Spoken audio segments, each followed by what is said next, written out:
What's up everybody, Nightstrike here. For those of you who don't know somehow, Breakers promised us more fun along with a roadmap for what we should expect at Breakers in 2025. For most players, expectations were already very low, especially after Season 6 had given dodge nerfs and a copy-paste raider in terms of supers and Ki Blast along with no new map. Followed by Season 7 where we got the Gammas and Cell Max as a raider, pretty much a very hype raider only for the raider to be pretty much dysfunctional because the raider design's bad. And we got no new map again, but this time we also got no survivor skins. But like I said, this new roadmap is supposed to be for 2025. Now when this came out, I pretty much checked it out at like 4 in the morning while I was pulling an all-nighter. And it's pretty much about how they're making balance adjustments more often with skills and transfers to make the game fair, and that they're actually going to start reworking raiders this year. Like a lot of people on Twitter, I viewed this as good news. We're finally getting reworked raiders. This is something that a chunk of us had been wanting for a while. New kits for raiders, new evolutions, new supers for them, so on and so forth. Also, spoiler warning for those of you who don't want to know this, but if you've seen the leaks or watched Darren's video, you know that Golden Frieza is the next raider, pretty much based off Resurrection F, and he's going to be a reworked raider. What that means, according to the description, I guess, when you choose Frieza as your raider, you can switch variants of his raider, meaning you can be either Frieza from Namek or Golden Frieza from Resurrection of F. Different kit, different supers, different ADs, different evolutions, you get the point. And on top of that, for those of you who don't like Ranked is going to pop up in short periods like a month or two rather than take up every season like they used to. But for those of you who like the sound of this, why is it that the majority of people are convinced that this marks the end of the game? Because like I said, at first glance, I thought this was good news, but then Iron made a vid on explaining why it could possibly be the end of Breakers as a whole, so then I went back to the roadmap and then I realized what the other side of people who weren't on board with it were upset about. While it's true that we are finally getting actual balance patches again, they're doing it so they can push the game to a more competitive state. This is literally what a majority of the player base is against, and yet the devs are still forcing it on other players, despite claiming that they listen to and are open to feedback. Oh, and Ranked, for being from 1 to 2 months, turns out they're doing it back to back from mid-July all the way to December. Keep in mind, like 98% of the people who play this game hate Ranked. That's because it leads to a majority of survivors feeling the need to run sweaty meta builds, key rush, hurry up and jump the raider as soon as possible, which leads to raiders feeling forced to retaliate by body camping survivors until they fully bleed out, then it all repeats. The worst part about this is the people who are just playing the game for fun and don't sweat along with everybody else just end up getting caught in the middle of it, especially the solo queuers, which makes solo queue a living hell, and that's after they take forever to get a match. Another problem with this roadmap is that if you've ever played or watched people play Season 7, you know that Beast Gohan and Orange Piccolo are transfers that returned this season to fit the theme of the raider, this time with 3 new skills. Now it's my turn, making it so you have a bunch of level 4 super attacks to spam when you're the last one left alive. That all, making it so in one of your super attacks, if the raider tries to blast or stun you, it won't have any effect, and if they try to melee you, they'll get knocked back.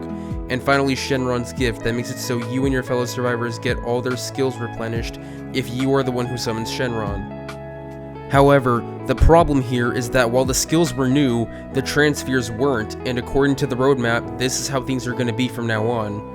You see here, in January through March, when presumably Golden Frieza comes into the game as a reworked raider, we're only going to get 1 skill for a transfer we already have, meaning that's our only skill to go for, and that's if you manage to get it. And then from April to June, we only get 2 skills, again with old transfers we already have. And in July through September, we get a brand new raider along with 2 reworked raiders, which is pretty cool, but it might have been better to put one of the reworked raiders to April through June, so that we wouldn't have to once again wait a long ass time to get there. And while yes, it is exciting that reworked raiders here can be super perfect Cell with Cell Juniors, like Boo Tinks or Buhan instead of Kid Buu as the level 4, Z Broly's route over DBS Broly's route, at the same time, we're not getting any transfers for that season or the rest of 2025. Along with that, this is where the rank cycle starts, and it's here to stay despite everyone else's objections. Even the Japanese don't want them. And the true icing on the cake is that I didn't even realize until Iron King pointed it out, is that in October through December, we get nothing. No new raider, no new transfers, just a balance adjustment and ranked, along with some more ranked, and that's gonna be in the 3rd anniversary. That's it. Like, they failed to confirm to us that if we're even getting new maps or new survivor skin in those seasons, and what this means is that season 6 and 7 droughts weren't just hiccups, but our deal of getting 1 new raider, 3 survivor skins, and 1 new map is done. I'd like for you to keep in mind that in the leaks, there is a voice file for the power pole as presumably an active skill, and we still haven't gotten it yet. Like, we could have Kid Goku from Dragon Ball, like OG Dragon Ball as a kid, as a survivor skin. Imagine how many people would want that. We also had leaks for Time Stand Kamehameha and Final Shine Attack for Super Saiyan 4 Goku and Super Saiyan 4 Vegeta, and yet they still don't even have it despite being in the game. No unique supers or anything. Either the budget is very low, or they just gave up. So pretty much the sum of this video, I've taken a comment that summed up the roadmap. Shout out to Green Mage. What to take away? 1. They don't want to actually end service, instead wanting to milk the game for as long as possible. 2. To keep service going with a low budget, they aren't releasing new content as frequently as if this wasn't already obvious. 3. They will be primarily focusing on balance changes rather than new content. 4. They will be focusing more on the competitive gameplay and moving away from casual gameplay, despite everyone's objections. 5. Reworked raiders will be alternate versions of existing raiders. Gold and Frieza will be a new option when selecting Frieza as a raider with new skills and forms, but likely retain a core that is the same between versions. 6. Ranked periods will be shorter and likely far more volatile than before to make up for a short period. Expect each match rank you up or down based on a single win or loss. This is one last message from the Breakers leaker himself. I honestly thought he quit when I was reading this message at first. But he says, now that I've had some time to myself, what do I think of the 2025 roadmap for Breakers? I've gotten many pings today about my thoughts, so I'll be straightforward with you and say that it's concerning. While I am glad that balance adjustments are finally happening, I am not convinced these adjustments will be good. My biggest fear is that by adjustments, it will just be survivor nerfs, raider buffs, and that's it. Well, yeah.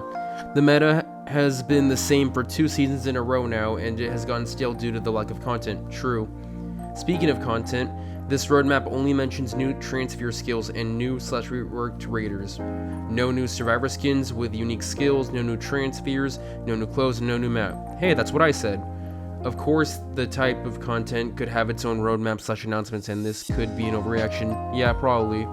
There's a chance that we may not get any brand new survivor content until 2026, which would be awful, or the game could run out, end of service 2026.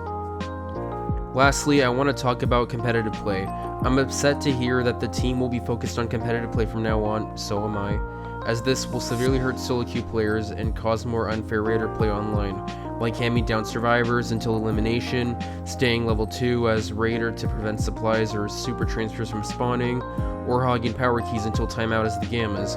If the survivor role gets no new content or good balancing, then the meta will never change and we will continue to get the same season 1 to 6 content as compensation. You really can't blame players for using strong things like Memories of Battle or Special Needs Cannon anymore. Actually, yeah, we can. Special Needs Cannon is taking the easy way out.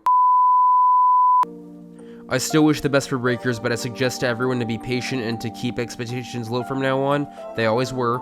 This change of operations may also affect how many leaks are shown every season throughout 2025. Thank you all for reading, and please take good care of yourself. See you later. But anyway, that's the end of the video. Like and subscribe if you enjoyed, and let me know in the comments what you think of this mess.